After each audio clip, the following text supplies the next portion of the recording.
एक क्वेश्चन और बनता है आपका, इस टाइप का क्वेश्चन भी आप देख लेंगे कि मार्च 2005 में कौन कौन से दिन शुक्रवार था।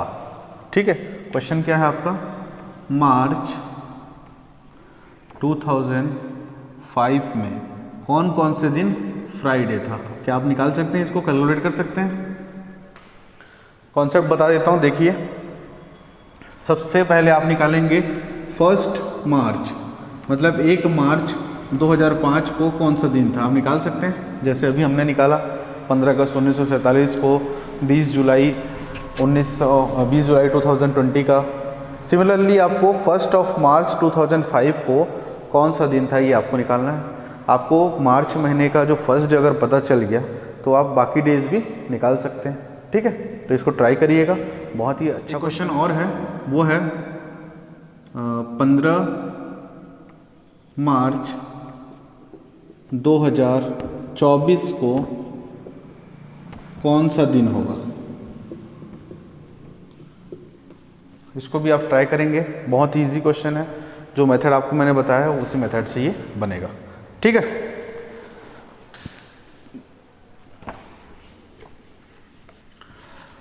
तो अब बात आई कॉन्सेप्ट की। दो छोटे छोटे कॉन्सेप्ट्स हैं। पहला है जो सिंपल ईयर का कॉन्सेप्ट बता देता हूँ। सिंपल ईयर, साधारण वर्ष में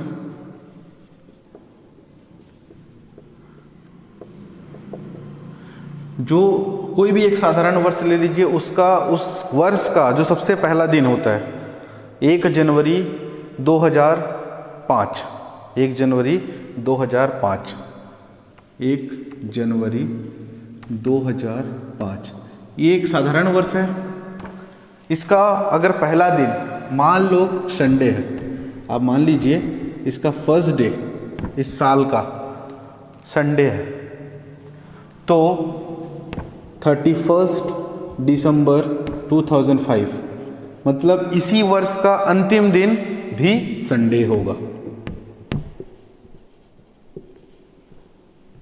समझे? मतलब किसी भी साधारण वर्ष का प्रथम दिन और अंतिम दिन एक समान होता है, लिख लीजिएगा। और दूसरा जो कॉन्सेप्ट है लीप ईयर का, मतलब किसी भी लीप वर्ष, सपोज 1 जनवरी 2008 चूंकि एक लीप वर्ष है, अगर 1 जनवरी 2008 को संडे है, 1 जनवरी 2008 को संडे है, तो 31 दिसंबर 2008 को क्या होगा, मंडे होगा। मतलब किसी भी लीप वर्ष के प्रथम दिन और अंतिम दिन में एक दिन का अंतर होता है। ठीक है, नोट कर लेंगे, किसी भी लीप वर्ष के प्रथम दिन और अंतिम दिन में एक दिन का अंतर होता है। तो हमारे जो आगे के सवाल हैं कुछ, वो इससे भी सॉल्व हो जाएंगे, इस तरीके से भी सॉल्व हो जाएंगे। ठीक है, तो सवाल देखते हैं, नोट कर लीजिए। सवाल देखें तो फिर, राम ने अपना जन्म दिवस 2 सितंबर 1997 को मनाया।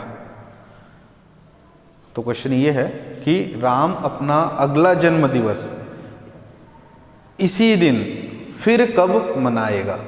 मतलब 2 सितंबर 1997 को जो दिन था, उसी दिन राम अपना नेक्स्ट बर्थडे कब सेलिब्रेट करेगा। देखें फिर, देखो 2 सितंबर 1997 को राम सेलिब्रेट किया अपना बर्थडे, तो अपना नेक्स्ट बर्थडे वो इसी दिन कब सेलिब्रेट करेगा। कैसे बनाएंगे इसको? तो सबसे पहले आपको निकालना पड़ेगा कि 2 सितंबर 1997 को कौन सा दिन था। इसके लिए आपका पुराना मेथड, क्या मेथड आपका, 1997 से पिछला वर्ष 96 ले लीजिए और 1997 ले लीजिए। ठीक है, 96 को आप तोड़ लेंगे 1900 प्लस 96, 1900 को तोड़ेंगे आप 1600 प्लस 300, और इसमें आप लीप ईयर और सिंपल ईयर निकाल लेंगे। 96 साल में कितने लीप ईयर्स और सिंपल ईयर होंगे। और सिमिलरली आप 1997 का निकालेंगे तो जनवरी, फरवरी, मार्च, अप्रैल, मई, जून, जुलाई, अगस्त और सितंबर का 2 दिन निकालें आप इसको। 1600 प्लस 300, 1600 में 0, 300 में क्या होगा 1, और 96 वर्षों में आप निकालिए 4 दूनी 8, 1 6 चौक 16, मतलब 24 हो जाएंगे लीप वर्ष, और बचेंगे कितने 96 में 24 माइनस कर दीजिए तो बचेगा 72 आपका सिंपल ईयर, इंटू 2 48 इंटू 1 72।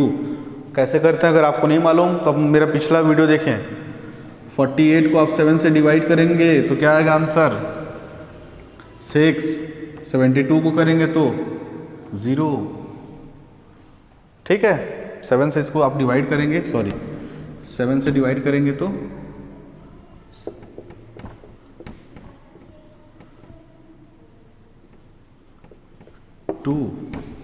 2 आएगा इसका रिमाइंडर। जनवरी 31 दिन का, जनवरी हैज़ 31 डेज। फरवरी 1997 चूंकि सिंपल ईयर है इसलिए 28 दिन का। मार्च 31, अप्रैल 30, मई 31, जून 30, जुलाई 31, अगस्त बताइए 31, और सितंबर 2 दिन। देखिए यहाँ कंफ्यूज मत होइएगा, यहाँ होता है 31 फिर कोई 30 लग कर देता है। ठीक है, अब निकालें इसको। इसमें 3 0 3, इसका 2 3 2 3 3, और इसको जब आप 7 से डिवाइड करेंगे तो आंसर आएगा 2, मतलब जो रिमाइंडर है। अगर आपको ये कैलकुलेशन नहीं आता तो मेरा जस्ट पिछला वीडियो देखें, इसका पार्ट 1 देखें।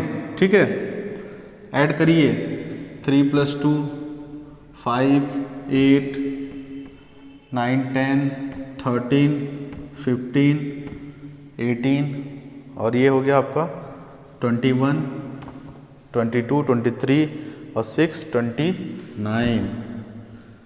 29 को आप डिवाइड करें अगेन 7 से, क्या आएगा 7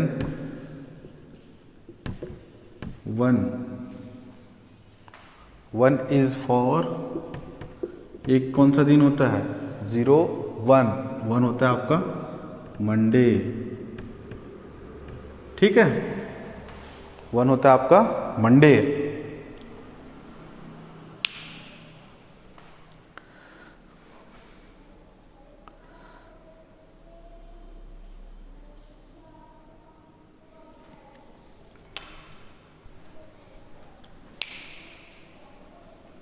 हमारा मंडे निकल गया। चलिए इसको मिटा देते हैं। हमको बस यही निकालना था, डेट निकालना था कि 2 सितंबर 2 सितंबर को मंडे था, तो अब अगला जन्मदिन मंडे को कब मनाएगा। ठीक है, अब देखें। ओके, हमने फाइंड आउट कर लिया है 2 सितंबर 1997 को क्या होगा, मंडे होगा। ठीक है, तो राम अपना नेक्स्ट बर्थडे जो उसी दिन मंडे को कब मनाएगा, हमको ये निकालना है। तो ठीक है, तो मैंने आपको जैसे कॉन्सेप्ट बताया था कि साधारण वर्ष के प्रथम दिन और अंतिम दिन सेम होते हैं, और उसका अंतिम दिन का जस्ट अगला वाला डे वो क्या होगा। जैसे 1 जनवरी 2005 को संडे था मान लिया हमने, तो 31 दिसंबर 2005 विल ऑल्सो अ संडे। ठीक है, इसका नेक्स्ट डे मतलब 1 जनवरी 2006 वो होगा आपका मंडे।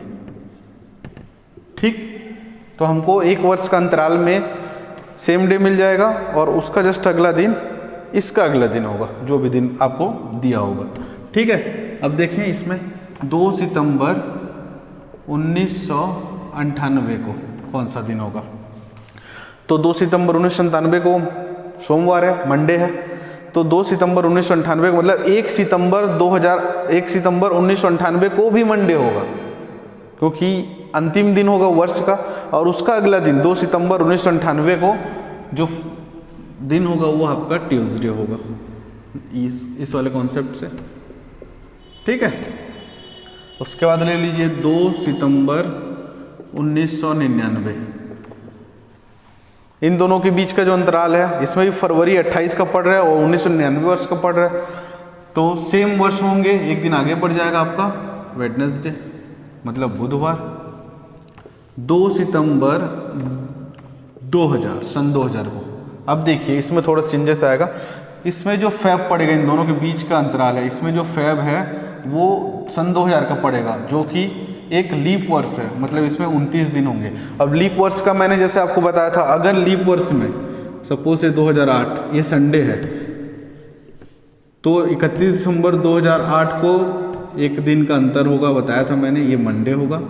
तो नेक्स्ट दिन 1 जनवरी 2009 को क्या होगा, ट्यूसडे होगा। तो अगर कोई लीप वर्ष मतलब पड़ रहा है बीच में, तो अगर संडे है तो उसका जस्ट अगला दिन मंडे होगा, लास्ट दिन मंडे होगा, और उसका जस्ट नेक्स्ट दिन ट्यूसडे होगा। इस एग्जाम्पल के थ्रू अगर देखें तो 2 सितंबर 1999 को वेडनेसडे था, तो 2 सितंबर 2000 को बीच में एक लीप वर्ष पड़ रहा है, तो वेडनेसडे के बीच बाद थर्सडे, थर्सडे के बाद फ्राइडे। आप 2 दिन आगे जंप कर लेंगे, ठीक है। अब देखें आगे, 2 सितंबर 2001, अब इसमें जो कोई लीप वर्ष नहीं पड़ रहा, 2001 का फरवरी पड़ रहा है, जो कि एक साधारण वर्ष है, तो फ्राइडे से सैटरडे। और 2 सितंबर 2002, इसमें भी कोई लीप वर्ष नहीं पड़ रहा, सैटरडे से संडे। और 2 सितंबर 2003 को संडे से मंडे। तो राम अपना अगला जन्म दिवस 2 सितंबर 2003 को मनाएगा, जो कि एक सोमवार होगा, ठीक है। समझ में आया यहाँ तक आप लोगों को। एक क्वेश्चन बनता है आपका, देखें जरा इसको आप नोट। क्वेश्चन क्या है, एक लड़की का जन्म 1 सितंबर 1970 को हुआ, जो कि मंगलवार था। मतलब क्वेश्चन में आपको ऑलरेडी गिवन है कि 1 सितंबर 1970 को कौन सा वार था, मंगलवार था। अब वो सही भी हो सकता है, गलत भी हो सकता है, बट डेटा हमको गिवन है तो हमको मंगलवार लेके ही सॉल्व करना है, ठीक है। अब देखेंगे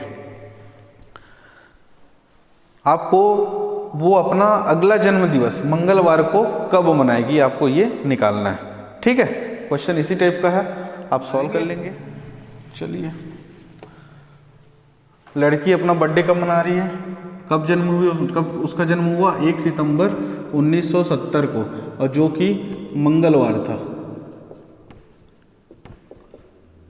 ट्यूसडे था, ठीक है। तो वो अगला जन्म दिवस कब मनाएगी। अब देखें 1 सितंबर 1970 से 1 सितंबर 1971, शॉर्टकट में बता रहा हूँ, आप देखेंगे 71 को क्या होगा, कोई लीप वर्ष पड़ रहा है क्या, नहीं पड़ रहा है, तो लीप वर्ष कौन सा होगा, नहीं है ना कुछ, तो मंगलवार से एक दिन आगे बढ़ जाओ, बुधवार, ठीक। 1 सितंबर 1972, अब 1972 कैसा है देख लें, 4 से डिवाइड करें 1972 को, 16, 3, 7, 36, 1, 2, 4, 12, मतलब ये एक लीप वर्ष है 1972, ठीक है। 1972 क्या है, एक लीप वर्ष है। और जो फरवरी मंथ पड़ रहा है वो 1972 का पड़ रहा है, इसके अंतराल में देखेंगे, ठीक है। हम देखेंगे कि जो फरवरी कहाँ पड़ रहा है, 1929 दिन का कौन से वाले ईयर में पड़ रहा है, 1972 में पड़ रहा है, सितंबर से सितंबर के बीच में, तो बुधवार से गुरु शुक्रवार, ठीक है। 1 सितंबर 1973 शनिवार। अब जो चौथा साल कर लीजिए, 1, 2, 3, यहाँ पे पड़ेगा आपको फिर लीप ईयर, ठीक है।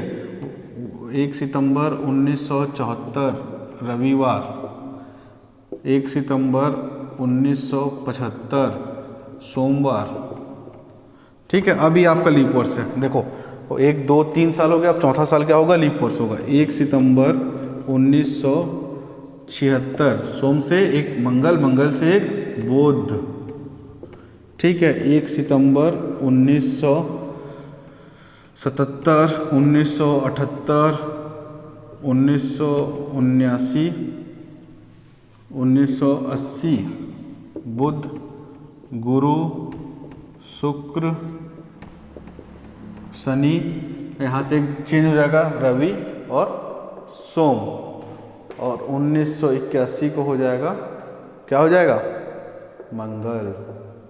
तो वह लड़की अपना नेक्स्ट जो बर्थडे है वो 1 सितंबर 1981 को सेलिब्रेट करेगी, जो कि मंगलवार होगा। ठीक है, समझ में आया यहाँ तक आप लोगों को? अब देख लें, इसी टाइप के क्वेश्चन आपके पास बहुत सारे मिल जाएंगे आपको। ठीक है।